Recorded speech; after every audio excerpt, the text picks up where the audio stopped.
Hello, everybody. This is the new scientific online lecture for Ipanema project, and it will be given by Professor Robert S. Marks from Ben Gurion University in Israel. And the topic of the lecture is the fiber-optic immunosensors and genosensors. So Robert, the floor is yours. Thank you, Ivana. So as a BGU member, we're quite happy to be now part of Ipanema. And we are a university in Israel in the Negev. The Negev is the desert. So even though we're in the desert, it's quite cold these days. However, not as cold as in Europe. I'm really happy to be able to discuss some of the work I've done in the past. Fiber optic sensors is just one of the things I do. I'm a full professor at the Department of Biotechnology Engineering. I'm also the present chair of the department these days. And my career has basically been in very short, based on development of biosensors and diagnostics. I am originally an immunologist. And actually, in my early days, I was a mycologist, which is relevant to Ipanema. So, okay, I'll get started.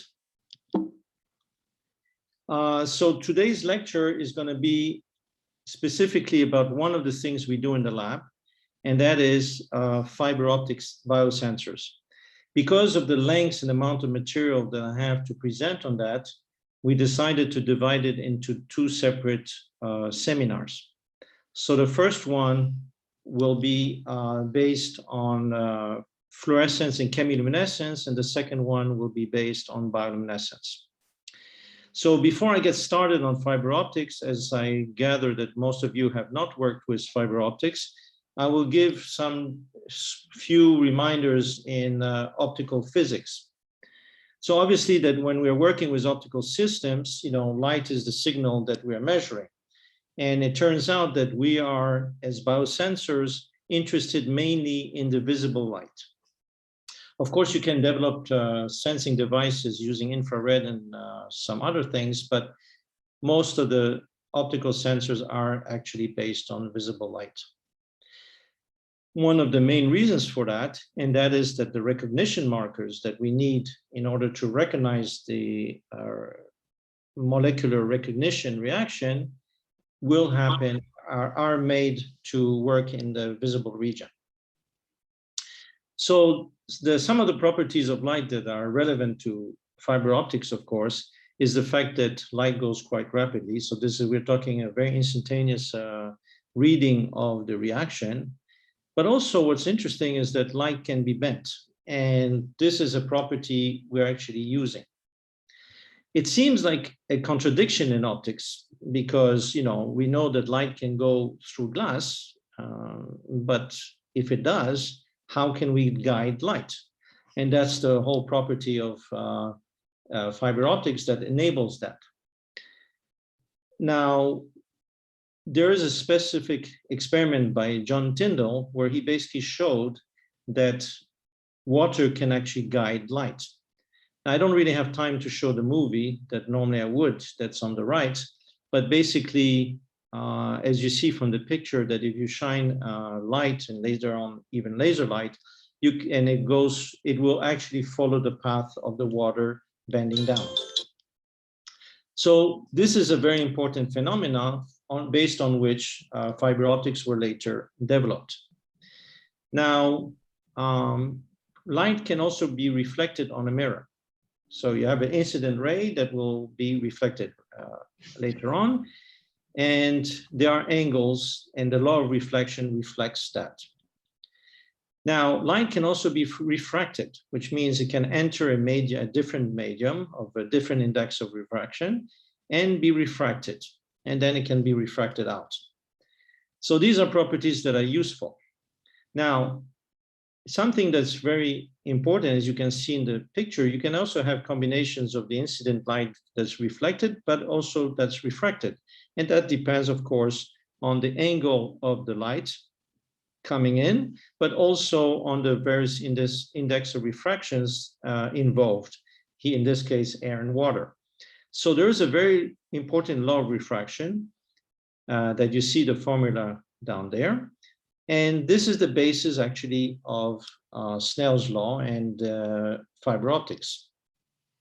So in Snell's law, of importance is the fact that you have these various things that can happen going from one material to a denser material, in which you will have the incident and refracted light.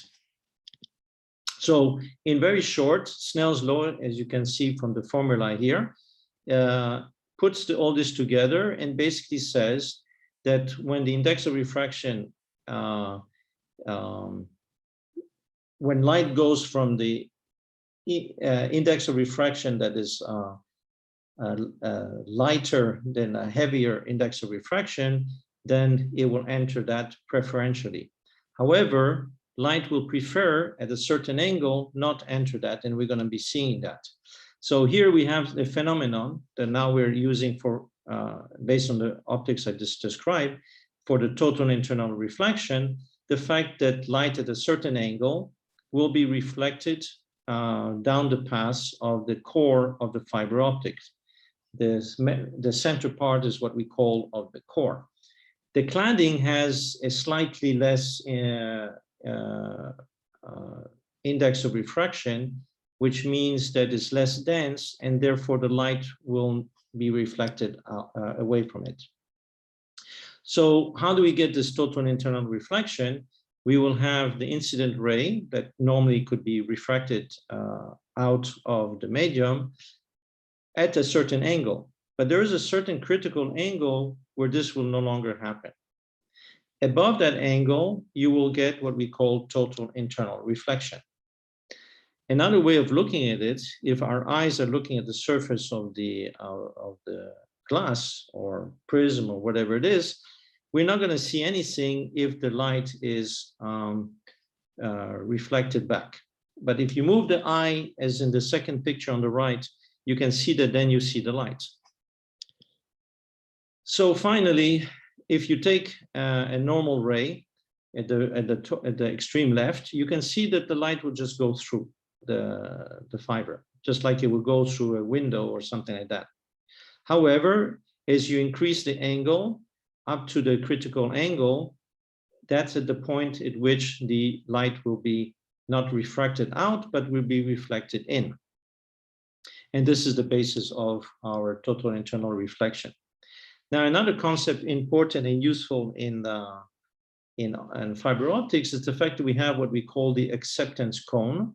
And these are all the wavelengths that, when captured and coupled into the fiber optic, these will be undergoing the total internal reflection.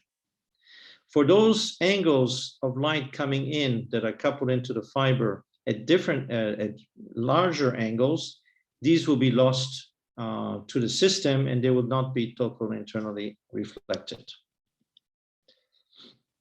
So what's a fiber optic? Basically, you have the core at the center of it. And this is where we expect our total internal reflection to occur. And this will occur thanks to the fact that around it, you have what we call the cladding.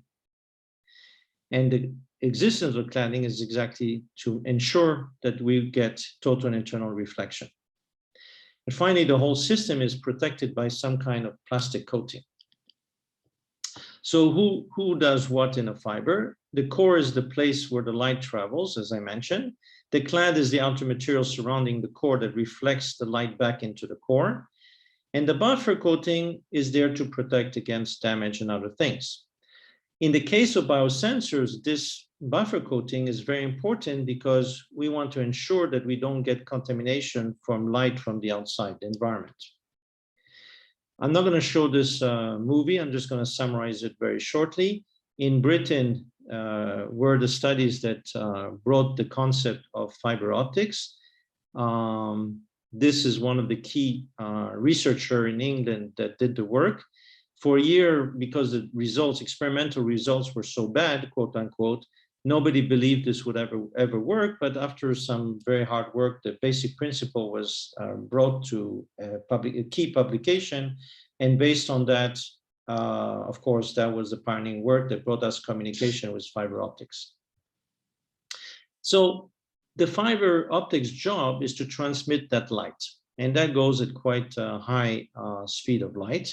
And if you look at the picture, there's something that's not correct, and is the fact that we see all this light going through the fiber optic. We'll see later on why that happens, but normally we shouldn't be seeing that. So one of the concepts in the fiber communication that's not too important in biosensors, and that is signal attenuation. And basically that's the amount of light that we are losing from the entrance of the fiber optic to its exit. Because of the short lengths of fiber optics, it's not really a very relevant property in biosensors. Now, there is a game changer. In the days I started working with biosensors, or in this case, fiber optic immunosensors, it was conceivable that we could have a place where we want to make a measurement, and we would have a fiber going 1 kilometer, 2 kilometers away, and then make a measurement. Today, you don't need to do this anymore, because with the communication development, we could actually, on the site of measurement, have a device that transmits the signal, not through the fiber optic, but of course, after the fiber optic made the detection, the transmission can be done with the communications we have of the day. So that's another movie which I'll skip, which shows the attenuation power that happens, in this case, it will happen in water, and obviously there will be a lot of attenuation, but we'll skip that. So the attenuation basically, in part, is because of the properties, the physical, chemophysical properties of the fiber optics. And as you can see on the right, in communications, they found, because of what you see on the left, in the graph on the left, that light at 850, 1300, and 1550, which is used in communications, is actually light that has the least loss in the fiber optics. Unfortunately, in the visible spectrum, there's some more loss. However, this is what we have to work with. But again, because of the short fibers, we manage quite well. There are several causes of attenuation. It could be the absorption, scattering, geometrical effects of the fiber.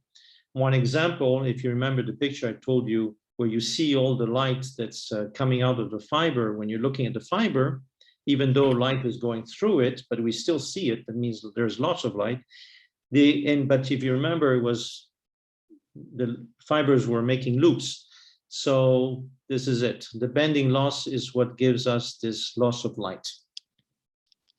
So this picture summarizes neatly the losses that can occur. They can be absorption, scattering, bending, and so on and so forth. I'm just showing one slide how we make fiber optics. Basically, there's a melted silica that is pulled through a long rail system, and this is how fiber optics are made. Now, there are two main types of fiber optics of importance to us in biosensors. The first one, which is called multi-mode step index. This is the most common one and the one we've used. I've started a long time ago with single mode at the bottom, the single mode fiber optic, which is used also in communications.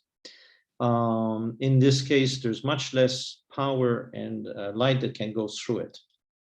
Another way of looking at it, you can see that the core in the single mode is very small, whereas the core in the multi-mode is much greater, and therefore you can put a lot more light through it.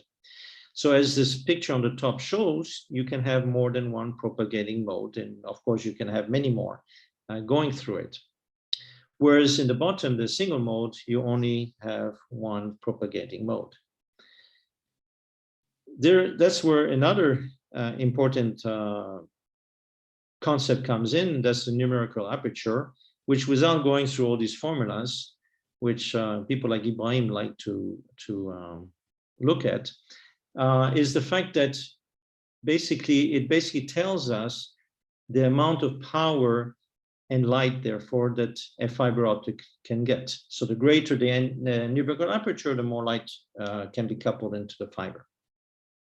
So let's look at some advantages of working with fiber optics in the case of working with biosensors.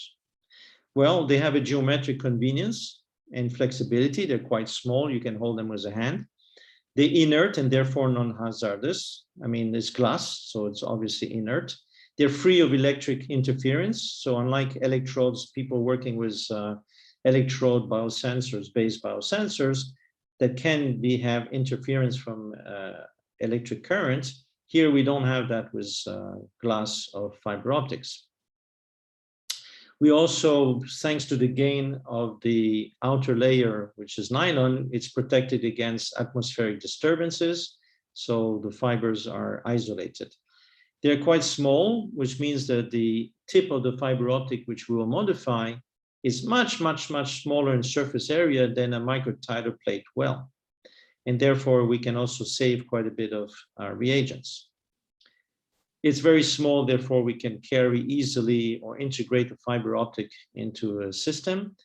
It's robust, which means we can, at some point, bend the fiber a little bit. It's made of silica, and that composition will enable us, as I'll show you later on, to do conjugation on the silica itself using special chemicals called sealants. It enables solid phase characterization of the analyte, which means that the actual immunosensing or genosensing occurs at the surface of the fiber optic, which means there's no interference from all the matrix solution that surrounds the fiber optic, because it's a solid phase assay. We can do remote signal transmission, but as I told you already, this concept is no longer useful. The light transmission is with minimal loss because we have very small fibers that we work with, usually about 20 centimeters. So whatever loss there could be is very minimal. We do have fairly high efficiency coupling in the blue region, which is ideal for the various luminescence wavelengths that we're interested in. It enables optical multiplicity. As you'll see, we can do fluorescence, we can do chemiluminescence, we can do bioluminescence. In addition, fiber optics sensors are polyvalent, which means if you develop one for a certain immunoassay, it's not too hard to redevelop it to a different type of application. And I can show you this later on. It's amenable to low-cost mass production. Making basically fiber probes should not be too expensive in the long run. And if you want, you can do multiple detection by creating fiber bundles of 50 different fibers, which will enable you to measure 50 different things. So basically, what I will be showing is that we are going to look at fluorescence immunosensors today and chemiluminescence-based sensors. And next time when I will give a lecture, will be based on bioluminescence. So these are the three that we will be talking about today. So let's start with fluorescence. So fluorescence is, I'm sure all of you know fluorescence, so I don't have to get into it too much. So suffice it to say, these are organic molecules generally you can have an excitation wavelengths that and they will release an emission with loss of energy. And this emission is something we can measure in order to see that a molecular reaction had occurred. There are many, many, many fluorophores. I'm just showing a few of them, but there are many, many more. Now, when you're choosing the wavelengths and the kind of dye that fluorophore that you want to work with, it's very important to consider the sample matrix autofluorescence power. Like in blood, there is some autofluorescence, and so you have to be careful not to use wavelengths that will be interfered with the autofluorescence of the blood. Fluorophores are used in many things like biochips on the right, cell biology on the left, and ELISA even is in the middle. Now, one thing that's nice about fluorescence is that it's quite sensitive, especially if you have very sophisticated photodetectors. However, there is a concept called metal-enhanced fluorescence. A friend of mine who edited this book is one of the leaders in the field, if not the leader in the field. And he basically has shown that you can get easily 1,000 times better signal by just coating metal nanoparticles and having those reaction within a few nanometers to those nanoparticles, and the plasmonic effect will help enhance the signal tremendously. But the organic fluorophores have a problem. They can bleach. And therefore, other people have come up with some nice things called quantum dots. And these quantum dots don't bleach. And basically, you can also have different sizes that will give you different colors. So they're actually quite convenient and quite easy to bind to things like antibodies or DNA. You can also engineer your probes into your systems if you want, using the green fluorescent proteins and their variants in terms of the DNA, in terms of, like here you can see GFP has been cloned into these mice, making very interesting mice, or even cells. So if you work with fluorescence, you need a light source. Laser is usually a very convenient one because it's monochromatic and powerful. But you also need filters because you're going to have to separate the light between the excitation light and the emission light. So you will have to use filters to do that. Now, there is a property that is very important in fluorescence and fiber in the biosensors, and that is what we call the evanescent field. So basically, if you remember what I told you earlier, when you have light hitting the surface, the interface between the two index of refraction matrices here, which is the core and the cladding, normally, like I told you, the light is reflected back thanks to the total internal reflection. However, there's a property called a evanescent wave, in which the energy at that interface creeps out of the core and looks into that region, which is 1 over E, which goes down, as you can see on the right. It goes down the amount of energy with the penetration into the cladding. However, this energy is not lost, which means that when the light is reflected back, this energy goes back with the reflected light. So it just continues. So in a way, along the fiber, you have this energy there that moves along the fiber together with the total internal reflection. So another way of looking at it, you can see here with single mode fiber, with the energy moving along the core, that you have this light creeping out a little bit into that region at the interface between the two materials. However, like I repeat, light is not lost. It just follows through. I'll skip this one. So basically, if you look at the core again, you can see my light going through the core. In this case, again, this is a single mode fiber. And then above, you have the what they call the cover, which is the cladding, okay? But the light color here, and this is what they call the interface layer. If I remove the cover, which is the cladding in that area, then you can see that that evanescent wave can now interact with the medium.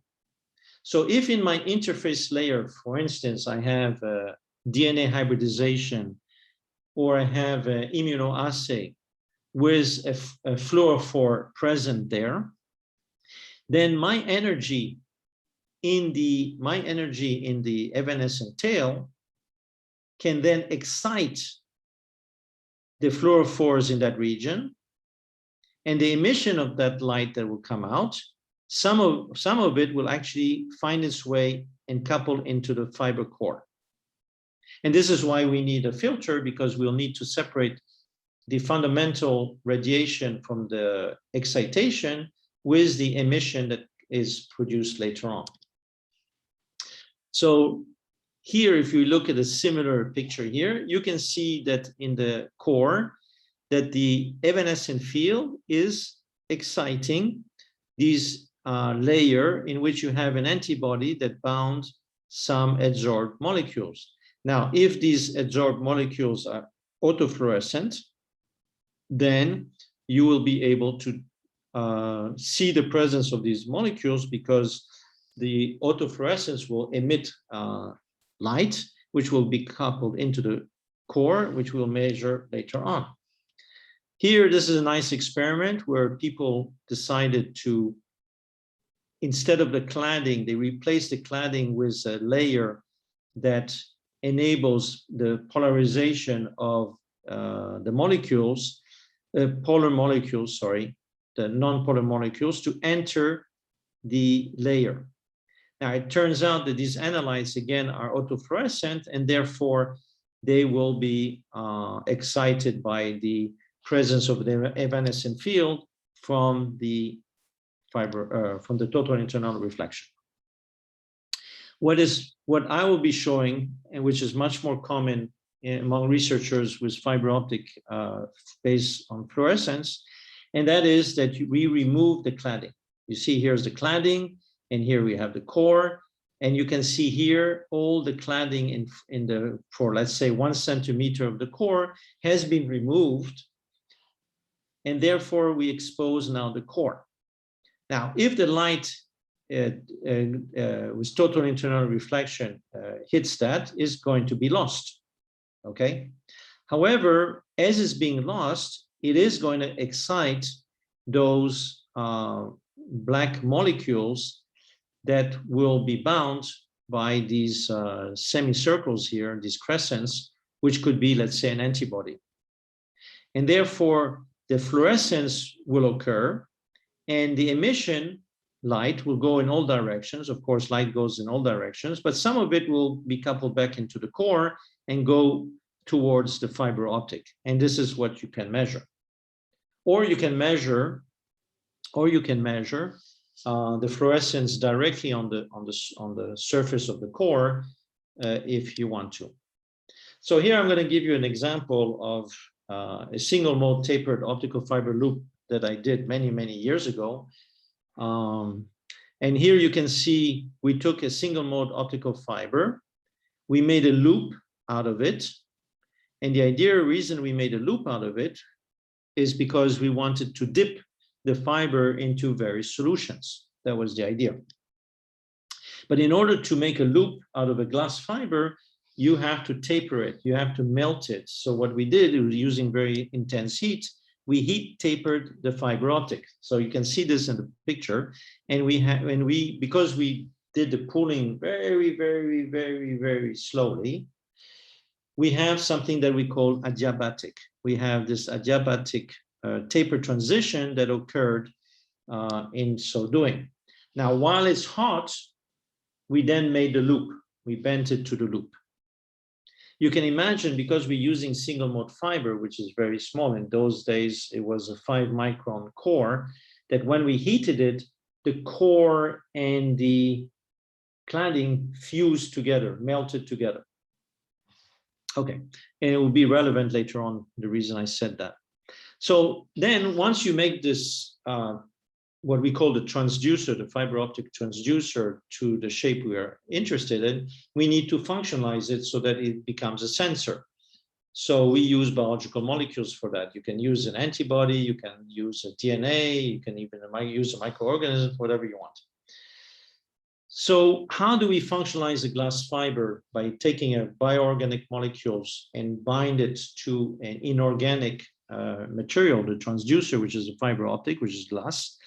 Well, we use a molecule, like I mentioned earlier, called Sealant.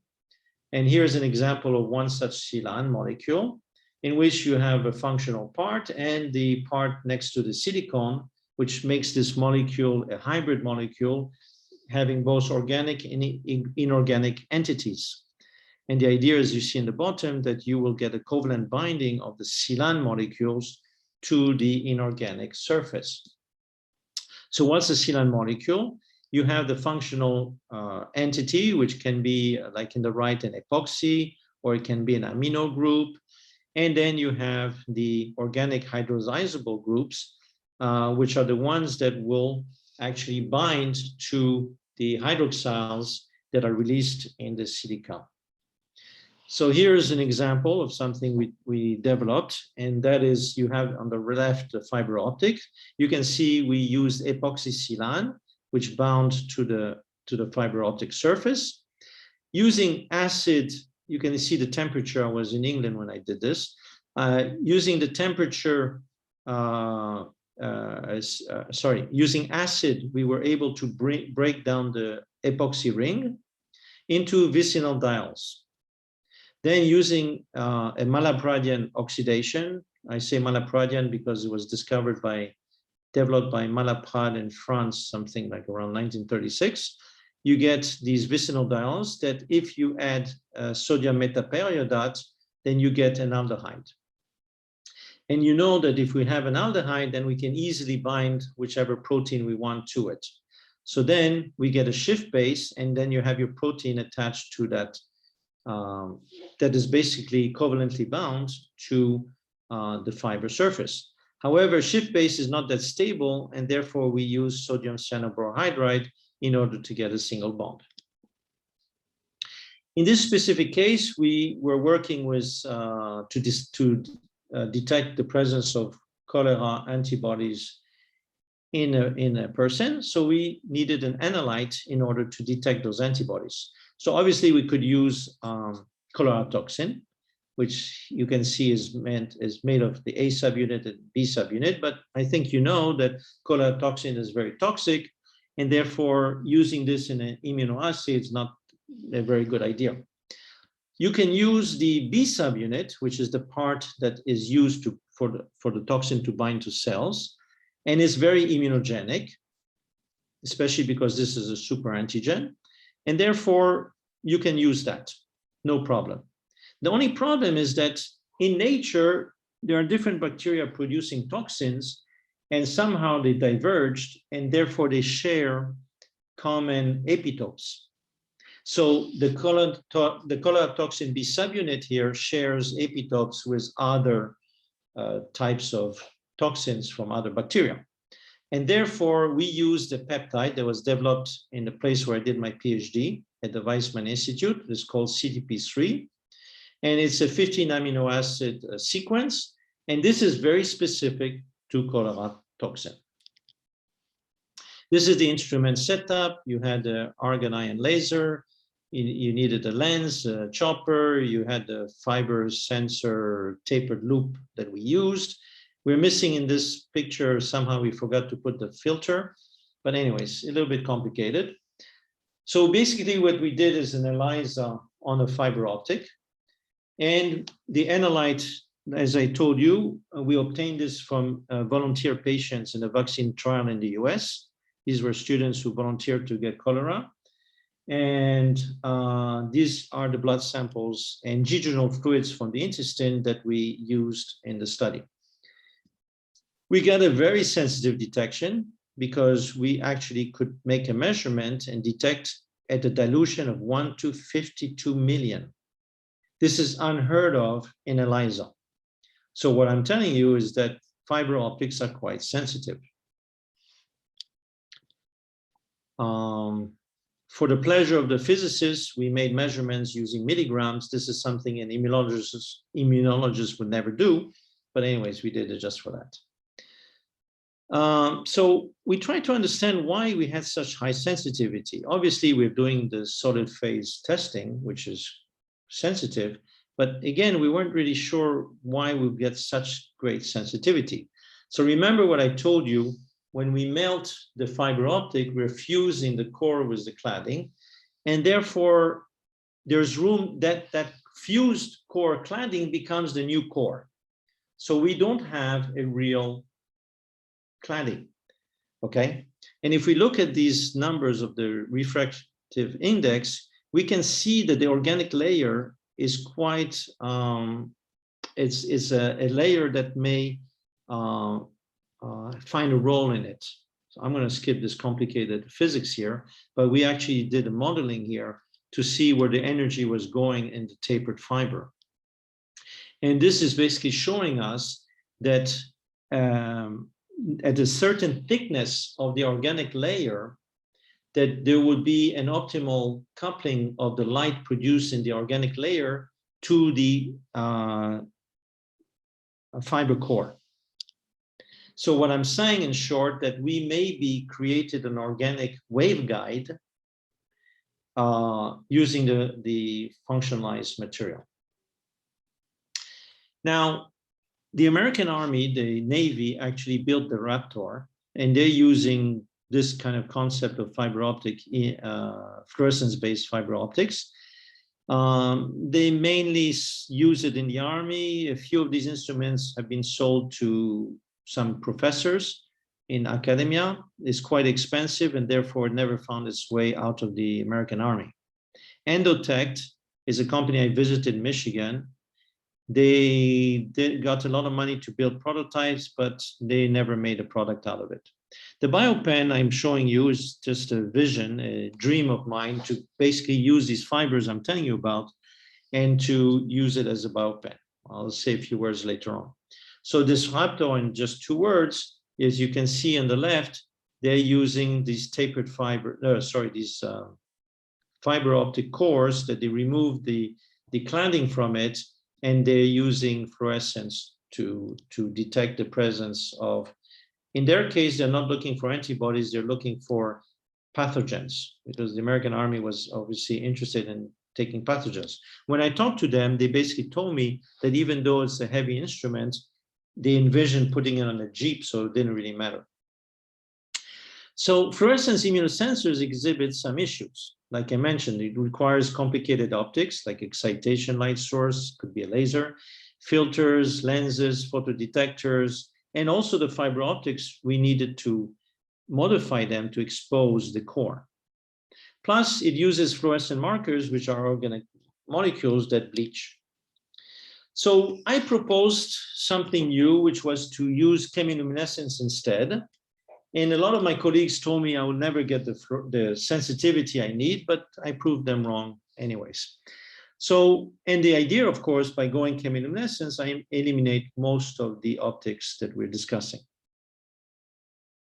So the light that chemiluminescence is producing is about 400 and so nanometers.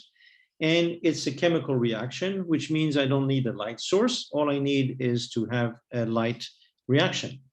So basically the idea here in chemiluminescence, for those who don't know, you can take a molecule like luminol. If your marker, instead of being a fluorophore, it will be an enzyme like peroxidase that's attached to your antibody. Then by adding luminol and H2O2, hydrogen peroxide, you basically will get as a side reaction after the oxidation, 430 nanometer about wavelengths. So you can also get different wavelengths by using different reactants in chemiluminescence. And just for those who don't know, luminol is very used in CSI to look for the presence of blood, because blood actually contains some peroxide. So we are actually going to use the basic sandwich ELISA in our system, but I'm showing you this picture basically to show you the size of the wells of a micro well, whereas we are actually going to do all this reaction that you see in these wells at the tip of a fiber optic, which has a much, much smaller surface area.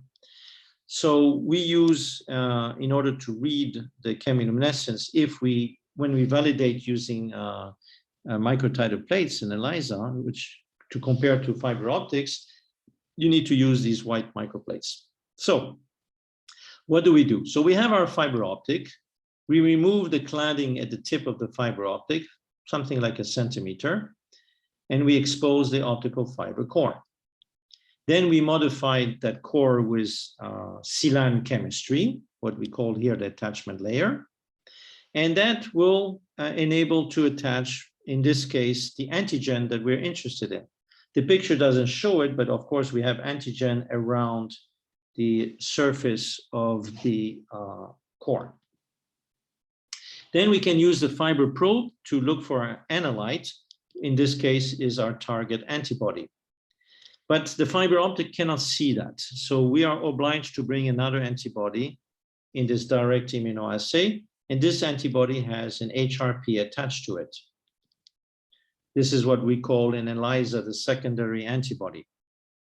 And by adding luminol and hydrogen peroxide, we get oxidation of the luminol, and therefore we will get light as a site reaction. And this light will be captured, some of it, not all of it, some of it will be captured back into the fiber optic, and then you can make the measurement using your instrument. We call that a transduced light.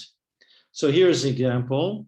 Of course, today I have a much simpler system, but basically at the very beginning when we did the work, we had a photodetector, but we didn't need anything like filters. Even today, we don't need lenses. Basically, the only optics we needed was to bring the fiber optic to the surface, near the surface of the photodetector. I think I'll skip this, These are just ways of looking at the physics of the optics going on. It's not important for our talk today. So I'm going to show you now the declad, what we call the declad optical fiber immunosensor. And you can see here an interesting result we had. And this here I was playing with my students. So you can see a typical chemiluminescence curve in A. In A, you can see this tapering off of the chemiluminescence. So I basically told my students, why don't you take the fiber optic out of the solution, and then when you have no more substrate, the light will go down really fast. So he did it, and that's number B. And you can see that he got the opposite of what I told him. So because he got information opposite to what his professor told him, he repeated it several times and kept getting the same results. So then we discussed it, and then we realized that his professor, I guess, which was me, didn't realize that there was a physics phenomenon that could occur.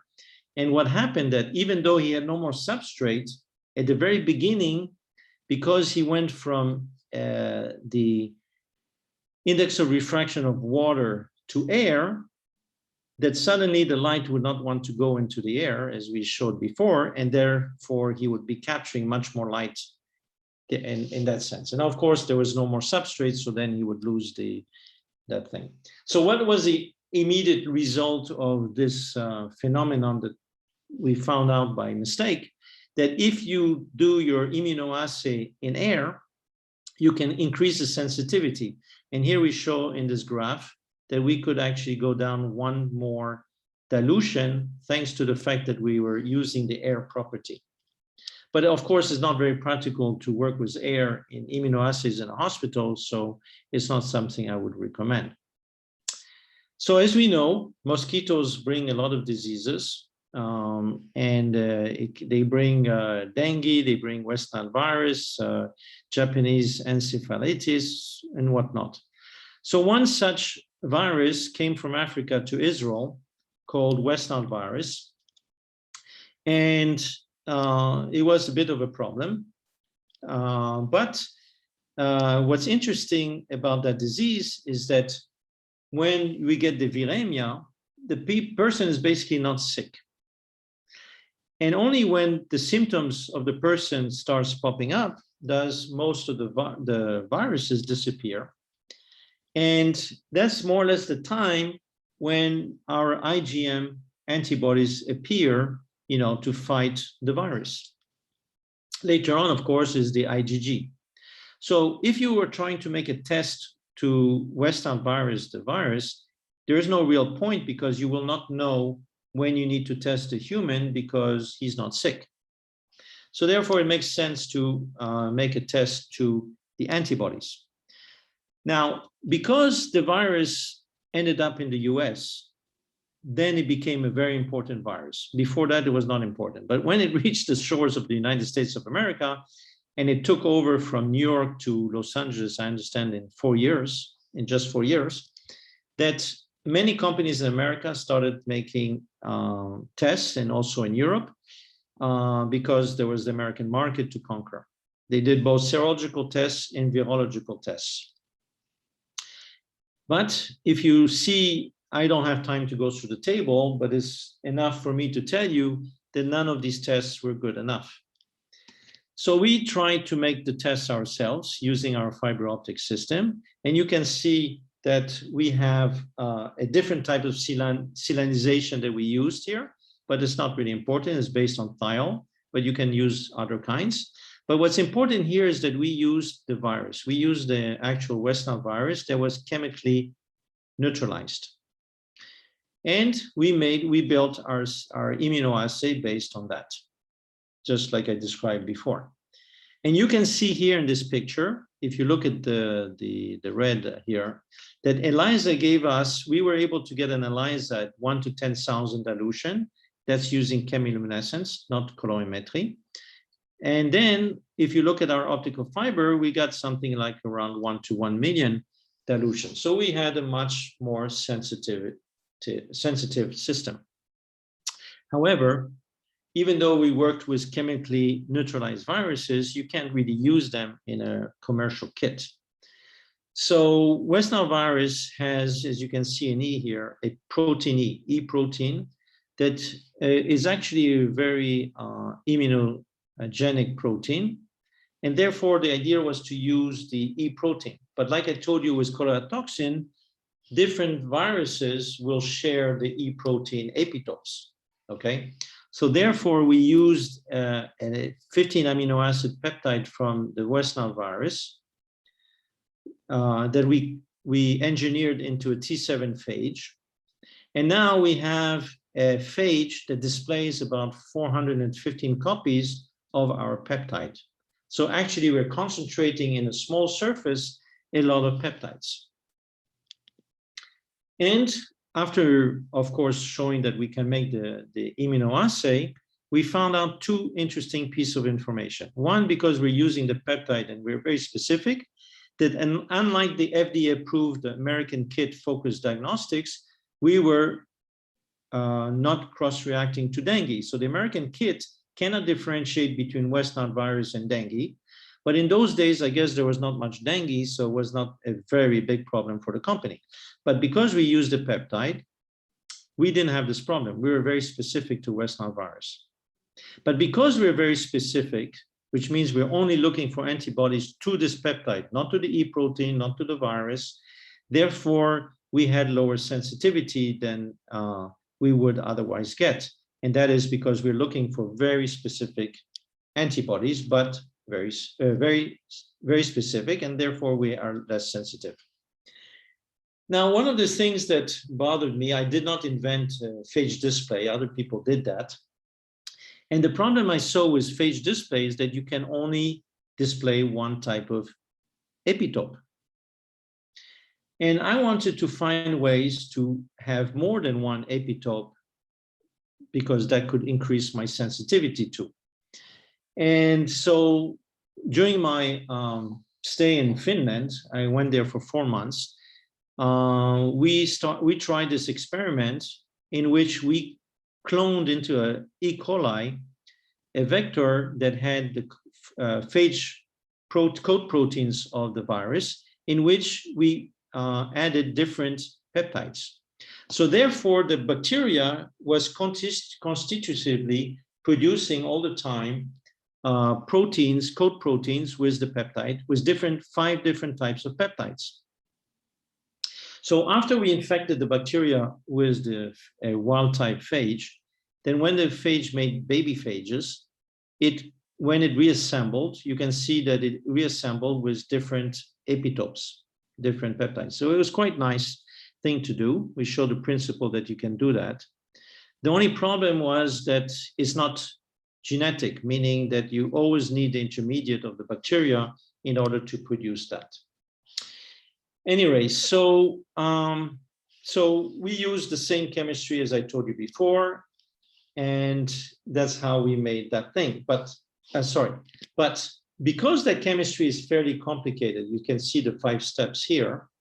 I decided to create a new chemistry-based silane in which I use the properties of this molecule called benzophenone. It turned out that companies never made that molecule, that Sealant, so I had to make it. And you can see here we have a Sealant benzophenone. And why is this nice? Because now all I have to do is, in order to attach my protein to the fiber optic, I just need to shine UV light to the fiber optic. One step. So instead of using the 5 steps I show you here, I just use one step by shining UV light to the fiber. Originally, we were thinking of making a bundle of fiber optics. Here you can see 50 fiber optics. And the idea was to modify each fiber at the end when they're bundled so that they don't cross-contaminate one to another. So we proved the principle of it, but it wasn't very practical. But for biochips, the chemistry we created was very useful. I sent my students to French Guiana to do some testing of dengue in the Amazon. And so that's the result of the work. We showed basically that we were more sensitive. I sent my students also to Africa. In this case, it was South Africa, in which we were comparing 250 blood samples that they had to our system. We published in the same journal. We had total correlation except for 2 samples, in which we said that they had 2 false negatives, and they told us we had 2 false positives. As we were not able to find the Africans who gave us the blood, it was not possible to know who was right. We've also done work on Crimean-Congo hemorrhagic fever. This is a problem, samples you get from Kosovo. This is actually quite an important disease in Kosovo, and that is coming from ticks, and 40% of the people actually die who are infected from it. Because they lose a lot of blood, it's very difficult to work with blood from samples from humans there, but as you can see, this test is quite not that sensitive. I mean, we are getting 1 to 20,000 or something like that. But again, it's not an easy test to do. Now, we have a problem, which is if you take 100 fiber optics, how do you make 100 of them that are consistently the same? So we tried many ways of doing that. One is by using argon to salinize our fiber optics. It helped a lot, but it wasn't the final solution. And little thing we found that was interesting, you see these hairs of Sealant at the bottom, it's basically because of the argon. The property is because of the polarity of the argon. So anyways, we've also did antigen detection. So here we did the modifications like I told you about before, except that this time we're putting the antibody on the fiber optics. So we have a sandwich immunoassay looking for the target antigen. Otherwise, everything's the same. So we did this with Neisseria meningitis, and you can see that we got much greater sensitivity with our system. But this is this system I just showed you. I never published it because we never had enough human samples to publish, and I like to publish my sensors with human samples. So we created a new fiber optic transducer configuration because I wanted to use functionalization materials that electrochemistry uses. So there's a lot of papers out there based on electrochemistry, and they have some really nice molecules that they use to electropolymerize a surface. One such example is Pyrrole Biotin. This I got from a colleague of mine in Grenoble, Serge Cosnier. And basically what I did is I took that and I said to myself, I'm going to try to use that, even though my glass is not conductive, I will find a trick in order to do this. So what I did is that we took a solution of this Pyrrole Biotin, we dipped our fiber optic in there, and obviously nothing will happen.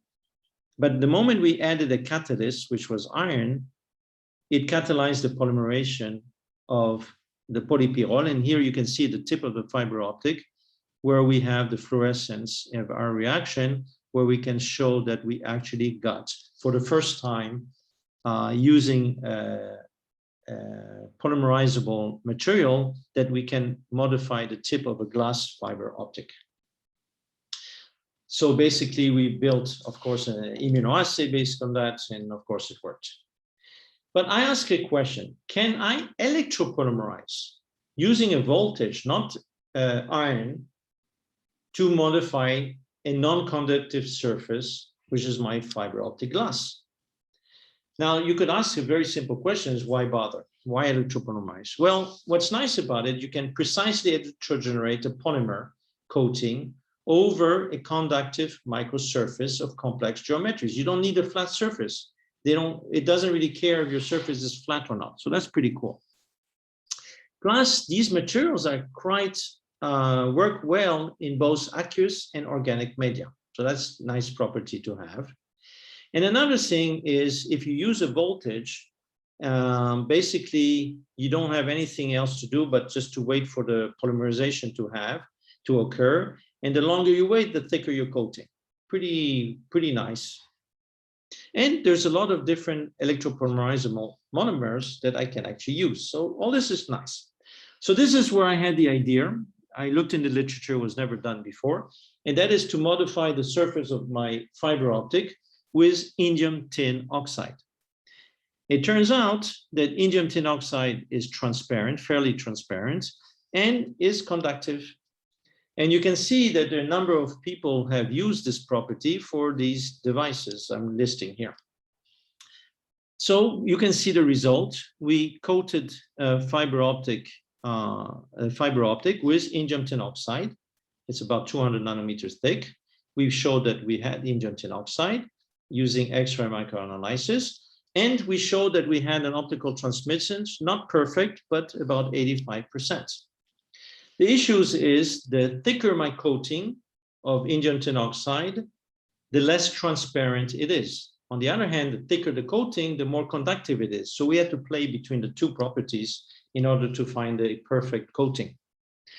But here, as you can see, we got a typical electrochemical curve, which means the principle actually worked.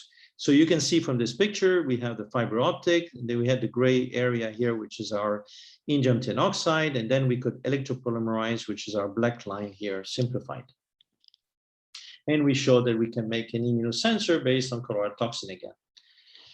In this case, we took pyrrole benzophenone, just like I did my Sealant benzophenone. This is my colleague in France who did the same using pyrrole. And you can see here that we don't need a flat surface. This is the top of the fiber optic. And you can see the layer of electropolymerized polypyrrole benzophenone. Therefore, at the tip of my fiber optic, if I dip it into a solution with protein, all I have to do is shine UV light, and then I will get attachment to my fiber optic in one step, the functionalization of my fiber optic. You can see we have a thickness of about 260 nanometers thanks to this defect in the coat. Here you can see the surface between the indium tin oxide and the electropolymerized material. So here we actually modified our fiber optics to detect hepatitis C virus antibodies in a human. And you can see we got a nice calibration curve. And what's important here is the number 50 here. And basically the story is we were 50% positive in false negatives from the local hospital, which is our hospital Soroka. So the reason this happens is because when a doctor asks the hospital to make a test, they do usually a Western blot, which is not that sensitive. And therefore, when the doctor gets back the results and he doesn't believe the hospital, he tells them to do the test again, and they spend more money and they do PCR. So we, using our immunoassay, which is like the Western blot, we were able to show that we had great, thanks to our greater sensitivity, we're able to correct 50% of the false negatives. So basically, we show that we can use electrochemistry polymerizable entities, and it works quite nice. So we tried this with Ebola. So I sent students to Uganda, and he went to various villages looking for survivors, and we had also blood 10 years before from the same survivors kept in the Ugandan Virus Research Institute. And we actually made a study, and you can see that we were, like usual, much more sensitive. Just a little anecdote. When we submitted the paper to a virus-based journal, virology journal, they basically told us, we accept your paper, but you have to remove one sentence. And the sentence was that we discovered in one control antibodies to Ebola. And they said that was not possible. Well, I told them this is my results. So I took the paper away and I went to Sensors and Actuators, and they accepted the paper the same day I sent it to them. And it turns out a few years later, we were proven correct that they discovered that there are some people who can get Ebola without showing the disease. Anyways, so again, like I've shown you before, I like to work with epitopes. So we attempted to discover some epitopes in Ebola. And because we could accelerate the research, because we don't have to work with animals, because we had direct access to antibodies in Uganda from survivors of Ebola. So we actually did, basically all this is just to show you that we found that we cloned the 7 proteins of Ebola virus, and we showed that the one that is most likely to have the epitopes of interest was the nucleoprotein. A lot of statistics to show that, but anyways, okay. Unfortunately, we don't have the epitope. I don't have an epitope to show you because the student got his PhD, left, and nobody else to replace him. We also work with cancer. The idea is that we want to detect cancer earlier. And as you can see at the bottom right, you have 24% sensitivity with the chemiluminescence ELISA, which is much better than normal ELISA. And compared to our immunosensor, we got 69%, which means that we can do early detection of cancer. Because of the, we actually decided to create a new type of electropolymerizable entity. And in this case, I did that in Singapore, in my center there, where you can see we took the Pyrrole, and then we used diazirine, which is also light sensitive. And we did this, and we showed that this worked based on electrochemistry using carbon nanotubes. But of course, you can use that with the fiber optics. We use our chemistry that I told you about to adapt this to biochips. And here you can see surfaces based on indium tenoxide. And we showed that we could go as low as 10 microns size, but we couldn't do it on the 1 micron size for some reason. And here's the immunoassay that we did. So you can also modify these fiber optics using DNA, and it's what we call genosensors. So here, to prove the principle, we use copy DNA of West Nile virus. It was just easier to do. And you can see that we did our sandwich our sandwich hybridization, in which I think I should come back, in which we have our probe that's attached to the fiber optic. Then we capture, in this case, the copy DNA, but it would be whatever DNA of interest to you. And then we have a sort of a sandwich that contains the biotin, and then we have our avidin and the conjugate, and then you can, using the luminol reaction, get the reaction of interest. That's the basic principles. So here you do sealinization to attach your DNA on your surface. And you can see here from this graph that we have a very, very specific reaction with DNA. It works, of course, better than antibodies. And here you can see that we are much more sensitive to the dot plot using our fiber optic genosensor. Here we did one genosensor for hepatitis A virus, and you can see that it's very specific. Now, because an idea occurred to me that if I have the optical system, which is my fiber optic, but I also modified my fiber optic coating with indium tin oxide, which makes it a dual property of electrochemistry too, why don't I do a dual sensor? So here, instead of using a optical fiber that's based on glass, we took a PMMA plastic fiber. Using the technology I told you about, using the iron, we coated polypyrrole on this tip of the fiber, plastic fiber, which now is conductive. And then we dipped it in a voltage to add the benzophenone, pyrrole benzophenone. And now, by adding two different enzymes, I could use HRP enzyme to do chemiluminescence-based testing, and using urease, I can use electrochemistry. So I can measure two different things using the two different properties of the dual sensor. One day we hope to make this lab in advance. We never reached that, but the idea was that the cap of the biopen will include all the optics and electronics, and the bottom part, which is the disposable part, which contains the fiber optic and the needle in order to make the measurement. Now, as I'm finishing, as you know, in biotechnology, a lot of people use magnetic beads to capture things much faster in order to do separation. So what we did was to use not a different type of fiber optic, which we call a liquid light guide.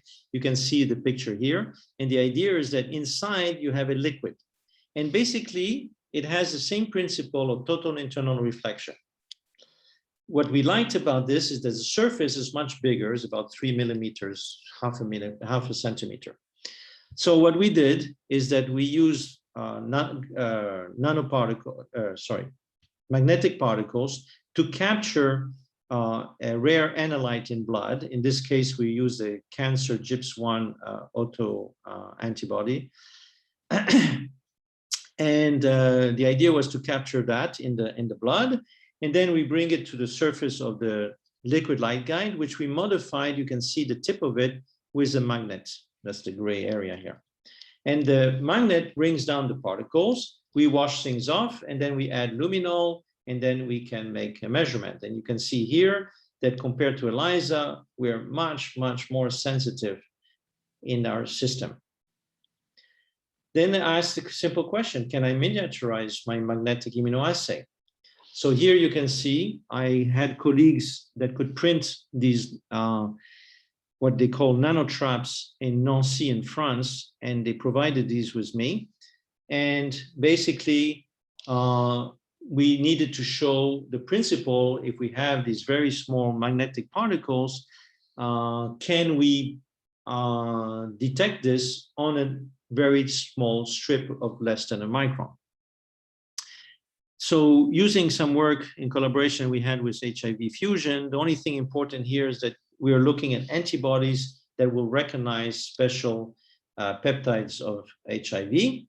I'll skip this. And you can see here the fluorescence, and you can see that each one is a particle that is separate and bound thanks to this magnetic strip that we created here. I think this movie, unlike the others I'll show you, because I think it's really cool. And you can see that by changing the magnetic field, we're able to move the particles from one side to another. Anyways, in conclusion, you can see that we can actually measure many different things with the fiber optics. I still haven't shown you what we can do in toxicity and bioluminescence, which I will show you next time. Thank you for listening, and that is it. Thank you, Robert, very much for this great lecture, and we are looking forward also to the second one. Absolutely. Okay, thank you.